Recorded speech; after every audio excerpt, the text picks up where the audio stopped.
လုံးဖို့တော်ဟာပင်လေရီကိုခြေဖြင့်နင်းပြီးရေကြိုးအဖြစ်ပြောင်းလဲနိုင်ခဲ့တယ်ဆိုတဲ့ဒန်ဒါကြီးမြန်မာနိုင်ငံမှာတော့ဗုဒ္ဓဘာသာဝင်တွေတာမက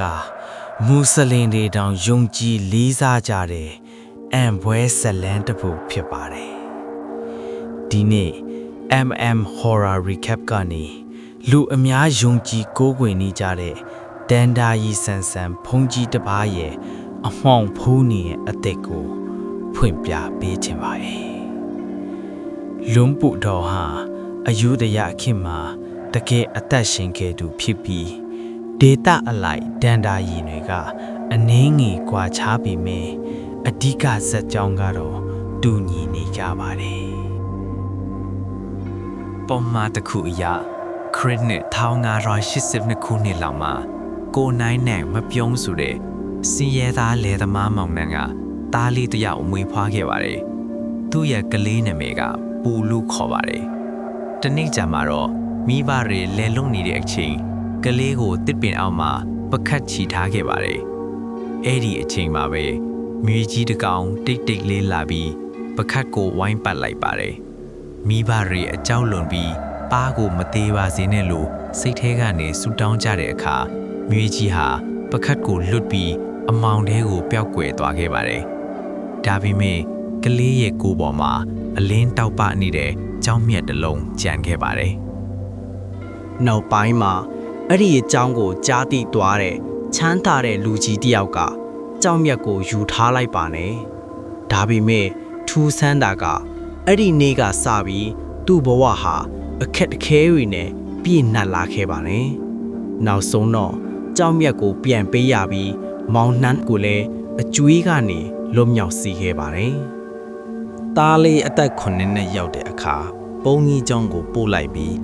တန်ဃာဘဝကိုဝေရောက်စေခဲ့ပါတယ်ဒါပေမဲ့ရွာသားတွေကတိတ်တိတ်လေးပြောကြပါတယ်ဒီကလေးကိုတာမန်အရာတစ်ခုကကာကွယ်နေတာမဟုတ်ဘူးလို့သူတင်ယူခဲ့တဲ့ပုံကြီးကျောင်းတွေကတော့ဝိတီလွန်းနဲ့ဝိစရာယန်ဆိုတဲ့ကျောင်းတွေဖြစ်ပြီးယနေ့အခြေအထိတည်ရှိနေတဲ့ရှေးဟောင်းပုံကြီးကျောင်းတွေပါပဲဒီကျောင်းတွေဟာမြန်မာနိုင်ငံတောင်ကုန်းခရိုင်နောက်လာပြည်နယ်အတွင်းမှာတကယ်တည်ရှိနေကြပါတယ်နောက်ပိုင်းမှာတော့နောက်လာပြည်နယ်ကိုသွားပြီးနတ်တာမဘာသာရေးပညာတွေကိုဆက်လက်သင်ယူခဲ့ပါတယ်အဲ့ဒီနောက်ပြည်နယ်အနှံ့ကိုသူ့ဓမ္မခရီးထွက်ခဲ့ပြီးသူ့ရဲ့သာသနာတရားကြောင့်လူအများပြားကယုံကြည်လေးစားလာကြပါတယ်လွန်ပူတော့အသက်ရှင်နေသေးတဲ့အချိန်တုန်းကအယိုးဒယာမြို့တော်ကိုတွားရောက်ဖို့ဂုံတင်သင်္ဘောတစ်စီးပေါ်လိုက်ပါခဲ့ပူပါတယ်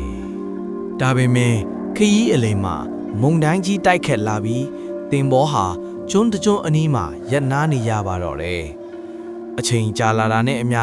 တောက်ရည်တွေကုန်သွားပြီးသင်္ဘောသားတွေကဒီလိုအခြေအနေကိုတခါမှမကြုံဘူးကြဘူးလို့ပြောဆိုလာကြပါတယ်သူတို့အထဲမှာဖုန်ကြီးတစ်ပါးကိုခေါ်တင်လာတဲ့အတွက်ဒီကံမကားမှုဖြစ်လာလို့အပြစ်တင်ပြီးလွန်ဖို့တော်ကိုကျုံးပေါ်မှာပြေးထားဖို့တောင်စီစဉ်ခဲ့ကြပါတယ်ဒါပေမဲ့အဲ့ဒီအချိန်မှာပဲလွန်ပေါ်တော်ဟာအန်ဘွေတဆွမ်းတကြကိုဖျားသားလိုက်ပါတယ်သူကဘဲဘဲချီတော့ကိုပင်လေရီသေးထိုးချလိုက်တဲ့အခါအန်ထားတင်စရာကောင်းလောင်အောင်ပင်လေရီဟာချက်ချင်းပဲရီကျူအဖြစ်ပြောင်းလဲသွားခဲ့ပါတယ်သင်္ဘောသားတွေအားလုံးအဲ့ဒီရီကိုတောက်နိုင်ခဲ့ကြပြီးသင်္ဘောပိုင်ရှင်ကလွန်ပေါ်တော်ကိုအလွန်အမင်းတောင်းပန်ကနော့ကအယုဒယမြို့တော်ဒီဆက်လက်ပင့်ဆောင်ခဲ့ပါတယ်အခြားဒန်တာဤတရက်အရာတော့လွန်ပူတော်ဟာပင်လေဓားပြားတွေက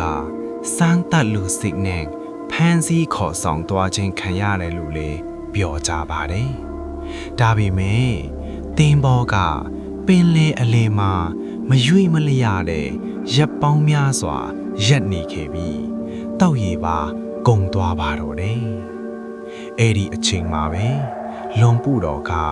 ဘယ်ဘက်ခြေတော့ကိုပင်လေထဲထိုးချလိုက်တဲ့အခါပင်လေရီဟာရီကျူးအဖြစ်ပြောင်းလဲသွားခဲ့ပါတယ်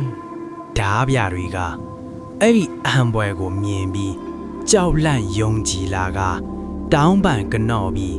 လွန်ပူတော်ကိုပြန်လဲလွတ်ပေးခဲ့ကြပါတယ်နောက်ဆက်တွေပါတွေဆက်ဖြစ်လာမယ်ကတော့အပိုင်းနှစ်ဆက်ကြည့်ကြရအောင်ကျေးဇူးတင်ပါတယ်